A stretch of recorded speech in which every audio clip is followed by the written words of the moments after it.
Tiles ഒക്കെ ഇട്ട് 2 മുറിയൊക്കെ ആയി അല്ലേ? കിച്ചൺ ഉണ്ട്, വാഷിംഗ് ഏരിയ ഉണ്ട്. ഓ, അംഗം തന്നെ. വന്ന് കേറിയപ്പം തന്നെ അന്തം വിട്ടു പോയെന്നാണ്. നിങ്ങളെ ഈ കടപ്പുറത്തൊക്കെ താമസിച്ച് ഇങ്ങനെയുള്ള വീടൊക്കെ ആദ്യമായിട്ടാ കാണുന്നത്. പക്ഷെ നല്ലല്ലോ ഇതൊക്കെ തന്നതിന് എന്താ പറയാ, സന്തോഷം. സന്തോഷം പറഞ്ഞു പറ്റിക്കാന്നുള്ള ഒരു സന്തോഷമാണ്. ജീവിതത്തിൽ ഇങ്ങനെ ഒരു വീട്ടിൽ ഞാൻ ആദ്യമായിട്ടാ. സർക്കാർ നമുക്ക് ഈ പറഞ്ഞ ഒരു ഫ്ലാറ്റ് തരുന്നു എന്നൊക്കെ പറഞ്ഞപ്പോ സത്യത്തിൽ നിങ്ങൾ ഇത്രയും വലിപ്പവും ഉള്ള ഒരു സൗകര്യം ഉള്ളതാണെന്ന് വിചാരിച്ചോ? എൻ്റെ ഹൃദയം നിറയെ ഒരു കടലാണ്, സ്നേഹത്തിൻ്റെ ആർദ്രമായ ഒരു കടൽ.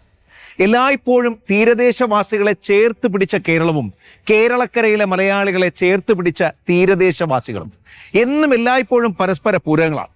വീടില്ലാത്തവനെ അതിൻ്റെ വിലയറിയുള്ളൂ എന്നുള്ളത് പോലെ വീട് പലപ്പോഴായി നഷ്ടപ്പെട്ടു പോകുന്ന ഒരു ജനത. അവർക്ക് 332 സ്വർഗ സമാനമായ വീടുകൾ.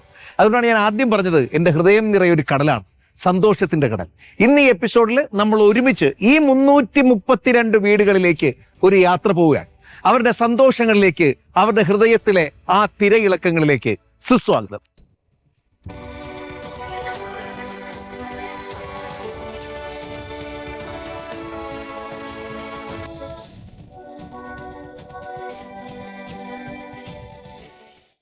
മറ്റേതൊരു ഭവന സമുച്ചയത്തെയും വെല്ലുന്ന രീതിയിലാണ് സ്പെഷ്യൽ അമ്യൂണിറ്റീസ് ഉൾപ്പെടെ നമ്മുടെ ഈ ഭവന സമുച്ചയം നിർമ്മിച്ചിരിക്കുന്നത്.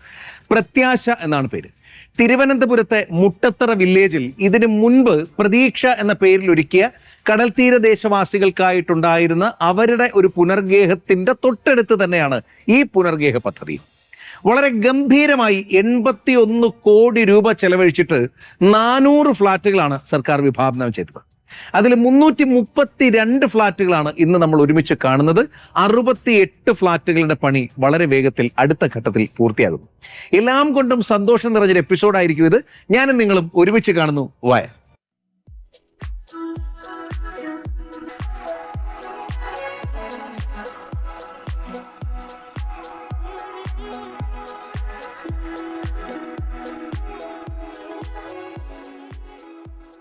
പുനർഗേഹം ഫ്ലാറ്റ് സമുച്ചയത്തിന്റെ പ്രത്യാശ 24A3 ഞാനുള്ളത്. കൃത്യമായി അത് ഡിവൈഡ് ചെയ്തിട്ടുണ്ട്. ഒരു ഫ്ലാറ്റിൽ അല്ലെങ്കിൽ ഒരു കെട്ടിടത്തിൽ 8 ഫ്ലാറ്റ് ഉണ്ട്.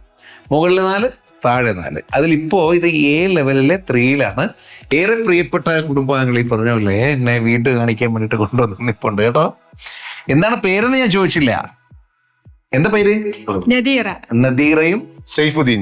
2 പേരുടെയും ഫ്ലാറ്റാണ് കേട്ടോ. ഗംഭീര ഫ്ലാറ്റ്, പറയാതിരിക്കാൻ വയ്യ.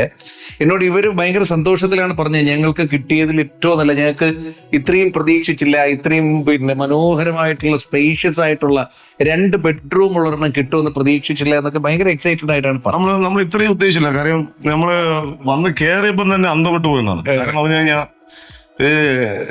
എന്തോ ഒരു അത്ഭുതം പോലെയാണ് ഞങ്ങൾ തോന്നുന്നത്. ഞങ്ങളെ ഈ കടപ്പുറത്തൊക്കെ താമസിച്ച് ഇങ്ങനെയുള്ള വീടൊക്കെ ആദ്യമായിട്ടാ കാണുന്നത്. പക്ഷെ നല്ലല്ലോ ഇതൊക്കെ തന്നതിന് എന്താ പറയാ, സന്തോഷം. പറഞ്ഞു പറ്റിക്കാന്നുള്ള ഒരു സന്തോഷമാണ്. ജീവിതത്തിൽ ഇങ്ങനെ ഒരു വീട്ടില് ഞാൻ ആദ്യമായിട്ടാ.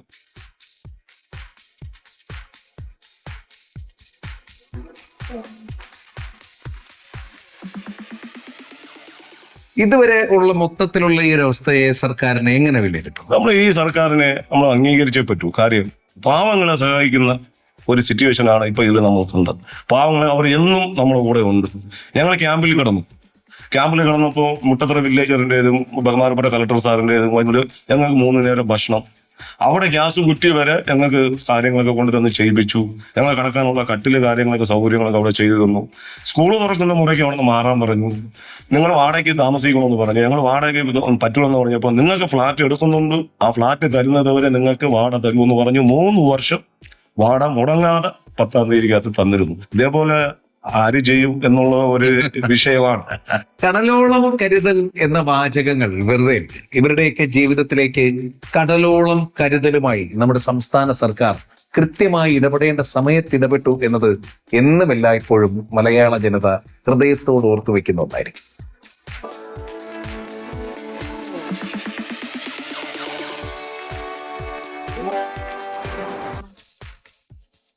കൃത്യമായ ഡ്രെയിനേജ് സംവിധാനം, നല്ല നടപ്പാത, വാഹനങ്ങൾക്ക് പോകാനായി പ്രൈവറ്റ് നിരത്തുകൾ ഒക്കെ ചേർന്ന് ചുറ്റുമതിലോട് കൂടിയ ഗംഭീരമായിട്ടുള്ള ഒരു പ്രോപ്പർട്ടിയാണ് ഈ കാണുന്നത് തന്നെ. സത്യത്തിൽ സർക്കാർ സംവിധാനങ്ങളിൽ മുൻകാലങ്ങളിൽ നമുക്ക് ഇങ്ങനെയൊക്കെയാണ് എന്നൊരു കൺജഷൻ ചിന്തയുണ്ടായിരുന്നത് പോലും മലയാളിയുടെ ചിന്തകളെ തന്നെ തച്ചുടയ്ക്കുന്ന ഒരു പദ്ധതി. 20 ലക്ഷം രൂപയാണ് ഇവിടെ ഓരോ ഫ്ലാറ്റിനുമായി ചെലവഴിച്ചത്. അതും പരമാവധി വെളിച്ചവും കാറ്റും കയറുന്ന രീതിയിൽ നമ്മൾ ഇപ്പോൾ കാണുന്ന മോഡേൺ അമ്യൂണിറ്റീസിൻ്റെതൊക്കെ ആയിട്ടുള്ളൊരു സാധ്യതകളെ ഉപയോഗിച്ചുകൊണ്ട് ഒരു കുടുംബത്തിനെ വീണ്ടും അവർ പുനർഗേഹം എന്ന പദ്ധതിയിലൂടെ ജീവിതത്തിലേക്ക് മടക്കിക്കൊണ്ടുവരികയാണ്, എല്ലാ സൗകര്യങ്ങളോടും.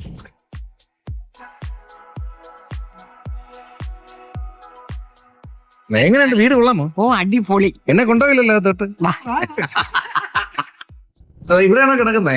ഞാൻ ഇവിടെ കിടക്കാൻ മോനെ. ഞാൻ ഇവിടെ ഇതാണോ ഗോഡൌണിൽ ഉണ്ടായിരുന്ന കട്ടില്? പാവായത് തന്നെ. പാവപ്പെട്ട എനിക്ക് എന്തിനു വേണം പിന്നെ? അല്ലെ 13 വർഷം 8 വർഷം ബിസിനസ് സ്കൂളിൽ കിടന്നു, 2.5 വർഷം ഗോഡൌണിൽ കിടന്നു, 2.5 വർഷം വാടകയ്ക്ക് കിടന്നു. അങ്ങനെ വന്ന് തന്നത് സ്വർഗമാണ് എനിക്ക്.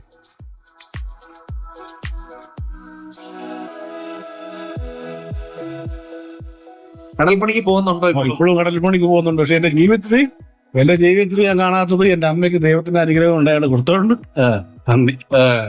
അങ്ങനല്ല, നിങ്ങൾക്ക് ഒരുപക്ഷെ വെക്കാൻ പറ്റുകയാണ്. പക്ഷെ അടിയന്തര സാഹചര്യങ്ങളിൽ ഇടപെടുക എന്ന് പറയുന്നതാണല്ലോ ഒരു ഭരണ സംവിധാനം. അവിടെ നമ്മുടെ സർക്കാർ വളരെ കൃത്യമായിട്ട് കറക്റ്റായിട്ട് ചെയ്ത് അതിന് വേണ്ടി എനിക്ക് മാത്രം എന്റെ അമ്മയ്ക്ക് മാത്രമല്ല ഒരുപാട് പാവപ്പെട്ട ജനങ്ങൾക്ക് ഭവനമില്ലാത്ത പാവങ്ങളെ കണ്ണീര് ദൈവം കണ്ട്.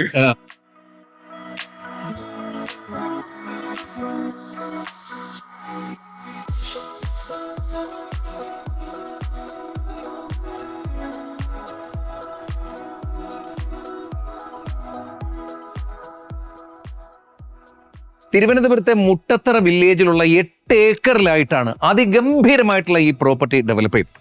50 കെട്ടിടങ്ങൾ, ഓരോ കെട്ടിടത്തിലും 8 ഫ്ളാറ്റുകൾ വീതമാണ് ഇത് വിഭാവനം ചെയ്തത്. അതിൽ 332 ഫ്ളാറ്റുകളുടെ താക്കോൽ കൈമാറ്റമാണ് സംഭവിച്ചത്. ഇനി 68 ഫ്ളാറ്റുകളുടെ പണി ഇവിടെ തകൃതിയായിട്ട് തന്നെ നടക്കുന്നുണ്ട്. 2023 ഫെബ്രുവരിയിൽ ആരംഭിച്ച തറക്കല്ലിട്ട അന്ന് ആ ചിന്തകളെ യാഥാർത്ഥ്യമാക്കാൻ ശ്രമിച്ചു തുടങ്ങിയെടുത്തുനിന്ന് വളരെ വേഗത്തിൽ ഒരു പറ്റം ജനതയുടെ ഏറ്റവും അർഹതപ്പെട്ടവരുടെ കൈകളിലേക്ക് താക്കോൽ ഏൽപ്പിക്കാൻ സർക്കാരിനായി എന്നത് വലിയൊരു നേട്ടമാണ്.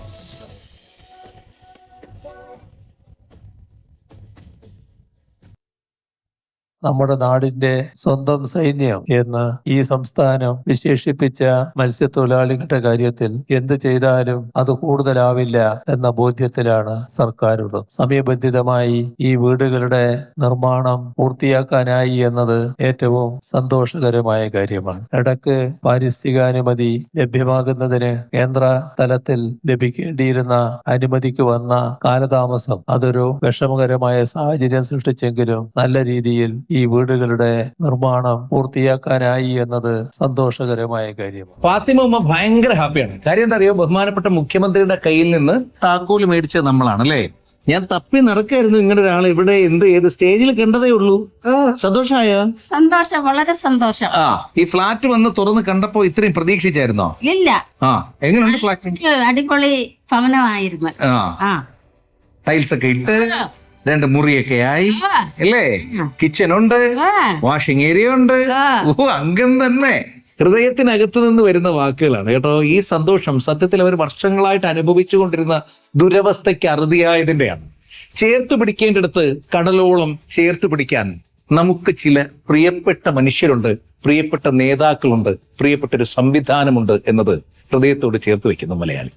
ഇത്തരത്തിലുള്ള മാതൃകാപരമായ പദ്ധതികളിലൂടെ തീരദേശ ജനതയ്ക്ക് വീട് നഷ്ടപ്പെട്ടാൽ അവരെ ചേർത്ത് നിർത്തുക എന്നുള്ളത് മാത്രമല്ല സംസ്ഥാന സർക്കാർ ചെയ്യുന്നു. വളരെ മാതൃകാപരമായി ഒത്തിരിയേറെ പ്രവർത്തനങ്ങളിലൂടെ നമ്മുടെ സംവിധാനം കടന്നു പോകുന്നു. 500 കോടി രൂപയാണ് കഴിഞ്ഞുപോയ ബജറ്റിൽ സംസ്ഥാന സർക്കാർ മത്സ്യത്തൊഴിലാളികളുടെ ഉന്നമനത്തിന് വേണ്ടി മാറ്റിവെച്ചത്. 188 കോടി രൂപയാണ് സഹായധനമായിട്ട് തൊഴിൽ നഷ്ടപ്പെട്ടതും തൊഴിലില്ലാത്തതുമായ അല്ലെങ്കിൽ അവർക്ക് ജോലി ചെയ്യാൻ പറ്റാത്തൊരു സാഹചര്യം വരുന്നവരെ സഹായിക്കുന്നതിനായി ചിലവഴിച്ചു.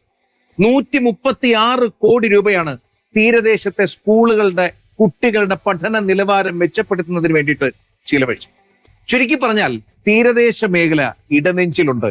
കേരളത്തിന്റെ ഇടനെഞ്ചിലെ കടലായി, തിരയായി അവരെല്ലായ്പ്പോഴും ഒപ്പം.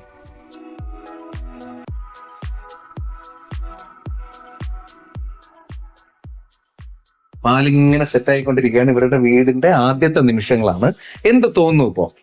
വളരെ സന്തോഷകരമായിട്ടുള്ള ഒരു നിമിഷമാണിത്. പിന്നെ ഞങ്ങള് ബീച്ചിൽ ഏറ്റവും ലാസ്റ്റ് വീടായിരുന്നു ഞങ്ങളുടെ. അപ്പം ഒരുപാട് തിരയുടെയൊക്കെ ഒരു പ്രശ്നമൊക്കെ കാരണം നമുക്ക് ഉറങ്ങാനും, അല്ലെങ്കിൽ നമ്മുടെ അടുക്കള ഒന്ന് തുറന്നിട്ട് കഴിഞ്ഞാൽ നേരെ കടലാണ് നമ്മൾ കാണുന്നത്. അങ്ങനത്തെ സീനറി ഒക്കെ ആയിരുന്നു. അപ്പം അതിന്ന് ഇപ്പം ഒരു സേഫ്റ്റി ആയിട്ടുള്ള ഒരു സ്ഥലത്തോട്ട് നമ്മൾ സമാധാനമുണ്ട്. അതെ, വളരെ പീസ്ഫുൾ ആയിട്ട്. സർക്കാർ നമുക്ക് ഈ പറഞ്ഞ ഒരു ഫ്ലാറ്റ് തരുന്നു എന്നൊക്കെ പറഞ്ഞപ്പോ സത്യത്തിൽ നിങ്ങൾ ഇത്രയും വലിപ്പവും ഉള്ള ഒരു സൗകര്യം ഉള്ളതാണെന്ന് വിചാരിച്ചോ? അല്ല, ഇത്രയും ഫെസിലിറ്റി നമ്മൾ ഒരിക്കലും പ്രതീക്ഷിച്ചില്ല. തകർന്നടിഞ്ഞ ഈ ഏരിയയിൽ നിന്നാണ് 332 ഫ്ളാറ്റുകളിലേക്ക് വലിയതുറ, പൂന്തുറ നിവാസികൾ മാറിയത്. നമ്മുടെ ഈ വേലിയേറ്റ രേഖ എന്നൊരു സംഗതിയുണ്ട്. അതിൽ നിന്നൊരു 50 മീറ്റർ ചുറ്റളവിലുള്ള കുടുംബങ്ങൾക്ക് വേണ്ടിയിട്ടാണ് പുനർഗേഹം എന്ന ഈ പദ്ധതി, ഫ്ളാറ്റ് സമുച്ചയം സമർപ്പിക്കപ്പെട്ടത്. മാത്രമല്ല, ഓഖി മുതൽ ഇങ്ങോട്ടേക്കുള്ള കടലാക്രമണങ്ങൾ രൂക്ഷമായിട്ട് അനുഭവിക്കേണ്ടി വന്നവരുടെ, ഭവനം നഷ്ടപ്പെട്ടവരുടെ പേര് കൂടി ആ ലിസ്റ്റിലേക്ക് വന്നു. അരളിയമ്മയുടെ വിശേഷങ്ങളാണ് കേട്ടോണ്ടിരുന്നത്. മോന്റെ ഒരു വീടുണ്ടായിരുന്നു നമ്മുടെ ഈ തീരത്തിന്റെ താഴെ, അത് ഇടിഞ്ഞു പോയോ? പോയി കടലുണ്ട് പോയി. അവർക്ക് ഫ്ലാറ്റ് കിട്ടി. അതും സന്തോഷമായി. കഴുത്തൊപ്പം വെള്ളത്തിലൊക്കെ ഇവിടുന്ന് എഴുന്നേറ്റ് ഓടേണ്ട അവസ്ഥയൊക്കെ വന്നു. അതിൽ തന്നെ അതൊരു പ്രളയം മാതിരിയാണ് വന്നത്. അവിടത്തെ കരിങ്കല്ലെല്ലാം വന്നു എന്നൊക്കെ ഇതിന് പുറത്തുകൂടെയൊക്കെ വന്നൊക്കെ വീഴും.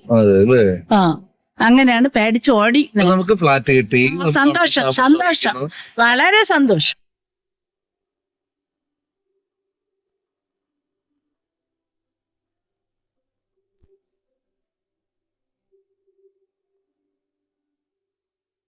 ഞാൻ ഈ നിൽക്കുന്നിടത്തൊക്കെ വീടുകളായിരുന്നു. അരളിയമ്മേന്റെ മകന്റെ കുഞ്ഞുങ്ങൾ ഇവിടെയാണ് വെച്ചിട്ടുള്ളത്.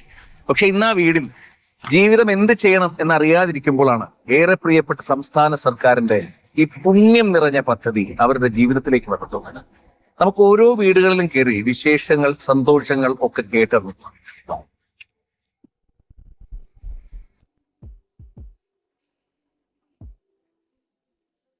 പുതിയ ഫ്ലാറ്റിലേക്ക് സാധനം മാറ്റുന്ന തിരക്കിലാണ് കേട്ടോ. താമസമൊക്കെ ഇനിയിപ്പോൾ അങ്ങോട്ട് മാറണമല്ലോ. അപ്പോൾ കുറേ വർഷങ്ങളായിട്ട് ഇവിടെ തന്നെ താമസിച്ചു വന്നതിൻ്റെതായിട്ടുള്ള സംഗതികളൊക്കെ ഇപ്പോഴും ഇവിടെ ഉണ്ട്. ഇത് പതിയെ മാറ്റിക്കൊണ്ടിരിക്കുന്നതേ ഉള്ളൂ. അവരുടെ ഒരു സന്തോഷമുണ്ടല്ലോ കാണണം. മോളിക്കുട്ടി ചേച്ചി ആയോ? ഇവിടെ വലിയതുറയിലെ ഒറ്റമുറി വീട്ടിലാണ് മോളി ചേച്ചിക്കുട്ടി ഇത്രയും നാൾ ഉണ്ടായിരുന്നത് അല്ലേ? ഇവിടെ കടലാണ്, തൊട്ട് മുമ്പിൽ കടലാണ്. നിങ്ങൾക്ക് ഒരുപാട് പ്രശ്നങ്ങൾ തന്നിട്ടുണ്ടായിരുന്നു ഒരു കാലത്ത് അല്ലേ? എന്തൊക്കെയായിരുന്നു വിഷയങ്ങള്? കടല് എന്ന് പറഞ്ഞാൽ കടല് തിരയടിക്കുമ്പോൾ ഞങ്ങൾക്ക് ഇവിടെ കിടക്കാൻ പറ്റത്തില്ല.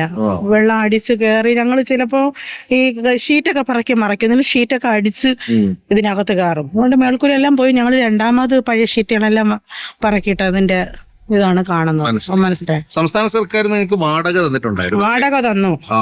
ഇപ്പൊ ഫ്ലാറ്റും തന്നു. ചെന്ന് കണ്ട് അവിടെ പതിയെ താമസിച്ചു തുടങ്ങിയപ്പോ എന്ത് തോന്നുന്നു ഫ്ലാറ്റില്? ഞങ്ങള് ഇന്നലെ തന്നെ ഞങ്ങൾക്ക് താമസിക്കണമെന്ന് തോന്നിപ്പോയി. കാരണം നമുക്ക് ഒരു പേടിയില്ല, ഒരു സുരക്ഷിതം പോലെ ഞങ്ങൾക്ക് തോന്നി. ഞങ്ങൾക്ക് വളരെ സന്തോഷം. ഞങ്ങൾക്ക് ഇന്നലെ രാത്രിയാണ് ഞങ്ങൾ വന്നത്. ഞങ്ങൾ ഇപ്പോഴും സാധനങ്ങളെല്ലാം കുറച്ച് മാറ്റിക്കൊണ്ടിരിക്കുകയാണ്. ഞങ്ങൾ സന്തോഷത്തിന്റെ നിറക്കടലിലാണ് മോളിക്കുട്ടി ചേച്ചിയും ഒപ്പം നമ്മുടെ ഈ വലിയതുറയിലെ ഒരുപാട് കുടുംബങ്ങൾ.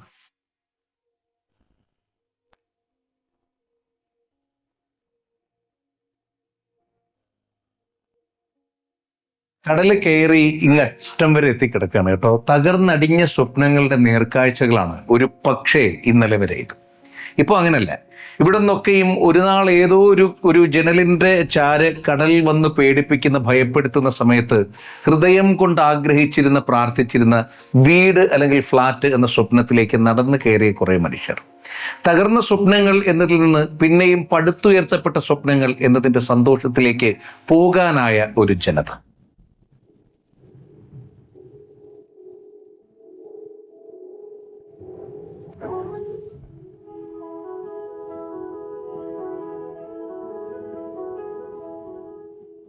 കടലിപ്പോൾ കയറി ഇങ്ങ് എത്തിയതാണ്. ഇത്തരത്തിൽ 22,000-ലേറെ കുടുംബങ്ങളാണ് കേരളത്തിൽ അങ്ങോളം ഇങ്ങോളം ദുരിതം അനുഭവിച്ചത്. അവരെ കൃത്യമായി പുനരധിവസിപ്പിക്കുക എന്നുള്ളതായിരുന്നു സംസ്ഥാന സർക്കാരിന്റെ ഉത്തരവാദിത്തം.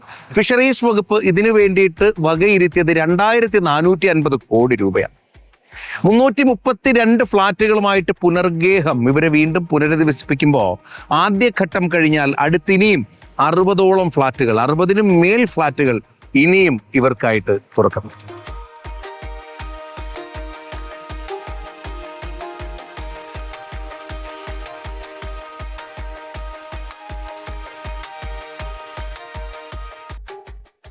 നമ്മുടെ കടലോര മേഖലകളിൽ ഭവനങ്ങൾ നഷ്ടപ്പെട്ടു പോയവർക്ക്, അതല്ലെങ്കിൽ വീട് പോകുമെന്ന ചിന്തയിൽ ഉറക്കം പോയവർക്ക് വേണ്ടിയിട്ടുണ്ടാക്കിയൊരു പദ്ധതി. അതിൽ നമ്മൾ ഈ കാണുന്നത് പോലെയുള്ള ഫ്ലാറ്റ് സമുച്ചയങ്ങൾ മാത്രമല്ല, നിങ്ങളുടെ റെസിഡൻസ് കൂട്ടായ്മകൾക്കായിട്ടൊരു വീടുണ്ടാക്കണമെങ്കിലും സർക്കാർ പദ്ധതിക്കകത്ത് അതിനകത്ത് സാധ്യതകളുണ്ട്. ഇനി വ്യക്തിഗത ഭവനങ്ങൾ ഉണ്ടാക്കണമെങ്കിൽ പോലും പുനർഗേഹം എന്ന പദ്ധതിയിൽ അതിനകത്ത് പ്ലോട്ടുണ്ട്. അതായത് സർക്കാർ നമ്മുടെ കൂടെ ഉണ്ട്. വീട് പൂർണ്ണമായിട്ട് നഷ്ടപ്പെട്ടവർക്ക് പുതിയൊരു വീട് കിട്ടുമ്പോൾ ഉണ്ടല്ലോ, അതും ഈ പറഞ്ഞ പോലെ 2 മുറിയുള്ള വളരെ മനോഹരമായിട്ടുള്ള ഒരു അപ്പാർട്ട്മെന്റ് ഫ്ലാറ്റ് കിട്ടുമ്പോൾ അവരൊക്കെയും ഭയങ്കര ഹാപ്പിയാണ്. എന്താ ചേച്ചിയുടെ പേര്? എന്റെ പേര് ബേബി. ബേബി ചേച്ചിക്ക് എന്ത് തോന്നുന്നു? എനിക്ക് തോന്നുന്നത് ഞാൻ എന്റെ 2 വീട് പോയി, അതിന് പകരം എനിക്ക് കിട്ടിയ വീടാണ്. അതുകൊണ്ട് എനിക്ക് സന്തോഷമുണ്ട്. എല്ലാ സ്ഥലത്തും ഞങ്ങൾക്ക് ബുദ്ധിമുട്ടില്ലാതെ ഉണ്ടാക്കി തന്നതിന് കോടി കോടി നന്ദിയാണ്.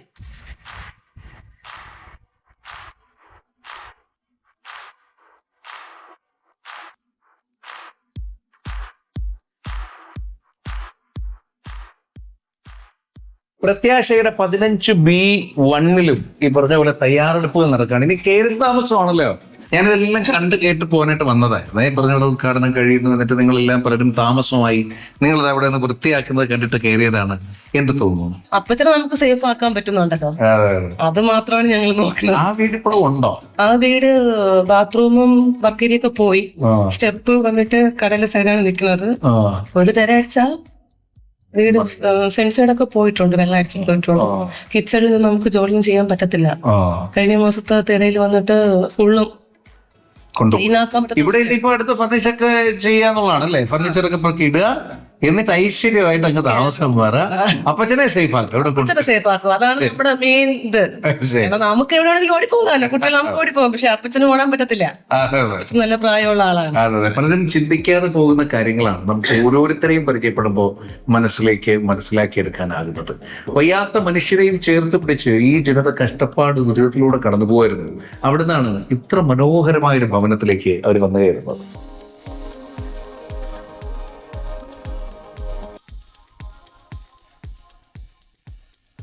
ഇന്നിപ്പോ നമ്മൾ നിൽക്കുന്നത് തിരുവനന്തപുരം ജില്ലയിലെ മുട്ടത്തറയിലാണ്. പക്ഷെ ഇവിടെ മാത്രമല്ല പുനർഗേഹം പദ്ധതി ഉള്ളത് കേട്ടോ. തീരപ്രദേശങ്ങളിലൊക്കെ ഇതിനു മുൻപും ഇതുപോലെ വിഷയങ്ങൾ ഉണ്ടായപ്പോൾ ഒരുപാടിടങ്ങളിൽ, നമ്മുടെ കാരോട്, ഭീമാപ്പള്ളി, കൊല്ലത്തെ QSS കോളനി, മലപ്പുറത്തെ പൊന്നാനി തുടങ്ങി ഒരുപാടിടങ്ങളിൽ നിരവധി ഏരിയകളിൽ ഇതുപോലെയുള്ള പ്രിയപ്പെട്ടവർക്കായിട്ട് ഭവനങ്ങൾ നിർമ്മിച്ചു കൊടുക്കാൻ കേരള സംസ്ഥാന സർക്കാരിനായിട്ടുണ്ട്.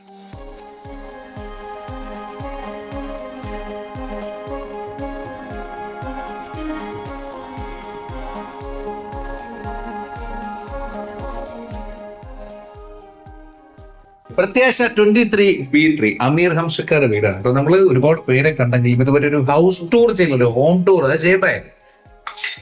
ബെല്ലടിക്കുമ്പോ അമീർ ഹംസൊക്കെ വരും. നമസ്കാരം, ഫിറോസ് എന്നാണ് പേര്. ഞാൻ വീടൊന്ന് കാണാൻ വേണ്ടി വന്നതാ. താമസം ആകാനുള്ള തയ്യാറെടുപ്പ് ഇല്ലേ? അതെ. ശരി, കടൽ പണിക്കാണോ പോകുന്നത്? എന്തെങ്കിലും കടൽ പണിക്കാണ് പോകുന്നത്. വീട് കംപ്ലീറ്റ്ലി പോയോ? ഉണ്ടായിരുന്ന വീട് എന്താ അവസ്ഥ? എനിക്ക് വീടില്ലായിരുന്നു, അങ്ങനെ കിട്ടിയതാണ്. ഗവൺമെന്റ് എനിക്ക് സന്തോഷമായിട്ട് ഒരു വീട് തന്നു, ഒരു ഫ്ലാറ്റ് തന്നു. അതെ അല്ലേ? ഫ്ലാറ്റ് എന്ന് പറഞ്ഞാൽ നിസ്സാരമായ ഫ്ലാറ്റ് ഒന്നുമല്ല. നമ്മൾ ഈ കാണുന്ന വന്ന് കയറുന്ന ഒരു ലിവിങ് ഏരിയ അല്ലേ? ഇവിടുന്ന് നമ്മളിത് ഇങ്ങനെ പോകുമ്പോൾ ലിവിങ് ഏരിയ എന്ന് പറയുന്നത് ഇച്ചിരി നല്ല സ്പേഷ്യസ് ആണ് കേട്ടോ. 551.5 സ്ക്വയർ ഫീറ്റ് ആണ് ഒരു വീടിനുള്ളത്, ഒരു ഫ്ലാറ്റിനുള്ളത്. അവിടെ നിന്ന് നമുക്ക് കിച്ചൺ ആദ്യം വന്ന് കണ്ടാലോ? പോയോ? കാരണം വന്ന് കയറുന്നിടത്ത് തന്നെ ഐശ്വര്യമായിട്ട് കിച്ചണാണ് അല്ലേ? കിച്ചൺ നല്ല സ്പേഷ്യസ് കിച്ചണാണ് കേട്ടോ. കാര്യമായ സംവിധാനങ്ങൾ കിച്ചണകത്തുണ്ട്. ഇവിടെ ഒരു വാഷ് ഏരിയ കൂടി കൊടുത്തിട്ടുണ്ട്. ഈ കിച്ചൺ കൊണ്ട് ഇവിടെ കൊണ്ട് കഴിയുന്നില്ല, അപ്പുറത്തേക്ക് ഒരു വാഷ് ഏരിയ കൂടി ഉണ്ട്. അമീർക്കയുടെ വീടിനകത്തേക്ക് വരുമ്പോൾ ഈ 551.5 സ്ക്വയർ ഫീറ്റ് എന്ന് പറയുന്നതിന്റെ ഒരു സ്ട്രക്ചർ തന്നെയാണ് എല്ലായിടത്തും ഉള്ളത്. 2 ബെഡ്റൂംസ് ആണുള്ളത്. അതിൽ മാസ്റ്റർ ബെഡ്റൂം എന്ന് പറയുന്നത് അതിനാണ്. എന്നെ ആകർഷിച്ചതിന്റെ ഒരു പെയിന്റിംഗ് പാറ്റേൺ ആണ് കേട്ടോ. ഭയങ്കര ഒരു പേസ്റ്റൽ കളേഴ്സ് ഒക്കെ വെച്ചിട്ട് നല്ല, ഇവിടെ മറ്റു കുറവുകളൊന്നുമില്ല. ഇലക്ട്രിക്കൽ വർക്കുകളൊക്കെ പെർഫെക്റ്റ് ആണ്. ഫാൻ ഉണ്ട്, പിന്നെ ലൈറ്റ് ഉണ്ട്, ഇല്ലേ വാവ? ആ, വീട് ഇഷ്ടപ്പെട്ടോ? ആ, ഇത് രണ്ടാമത്തെ മുറി. ഇതാണോ വാവയുടെ മുറി? വാവയുടെ മുറി ഇതാണോ? വരും, എന്താ പേര്? എന്റെ പേര് സുൽത്താൻ ബീഗം. സുൽത്താൻ ബീഗം. വരൂ, സുൽത്താൻ ബീഗത്തിന്റെ മുറി കാണിച്ചു തരൂ.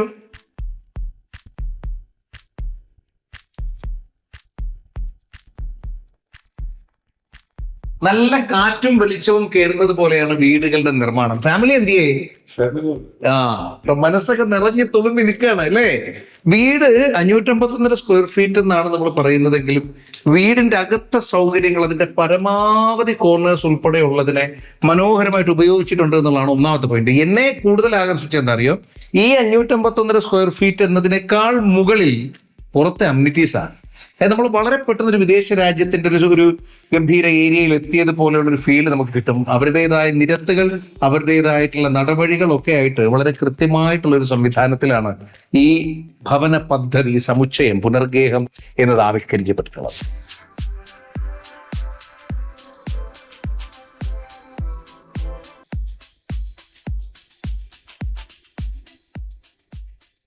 കേരള സംസ്ഥാന സർക്കാരിന്റെ ഫിഷറീസ് വകുപ്പിന്റെ ബൃഹത്തായിട്ടുള്ളൊരു പദ്ധതിയായിട്ടാണ് ഞാൻ മനസ്സിലാക്കുന്നത് പുനർഗേഹം എന്നതിനെ. അതായത് കേരളത്തിലാകമാനം നാളിതുവരെ 2500 വീടുകളാണ് നിർമ്മിച്ചു നൽകിയത്. മാത്രമല്ല 1350 വീടുകളുടെ പണി തകൃതിയായി നടക്കുന്നുണ്ട്. ഫ്ളാറ്റുകളുടെ കാര്യത്തിൽ 700ഓളം ഫ്ളാറ്റുകൾ ഇതുവരെ നിർമ്മിച്ചു നൽകി. 1200ഓളം ഫ്ളാറ്റുകളുടെ പണി നടക്കുന്നു. അങ്ങനെ മൊത്തത്തിൽ ഏകദേശം 5300ഓളം വീടുകൾ, ഒരുപക്ഷെ അതിനു മേലെയാണ് കണക്കുകൾ സൂചിപ്പിക്കുന്നതിനനുസരിച്ച് പുനർഗേഹം എന്ന ബൃഹത് പദ്ധതി. പ്രത്യാശയിൽ നിന്ന് എനിക്ക് കിട്ടിയ സന്തോഷത്തിന്റെ തിരമാലകളോടൊപ്പമാണ് ഇത് ഫ്ലോറിയമ്മച്ചി, ഇത് ലില്ലി റാണി, ലില്ലി പുഷ്പം. എനിക്ക് കണ്ടപ്പോൾ റാണി എന്ന് തോന്നി കേട്ടോ. എല്ലാവരും ഹാപ്പിയാണ്. എല്ലാ സംവിധാനത്തിലും ഒരുപാട് സന്തോഷവുമുണ്ട്.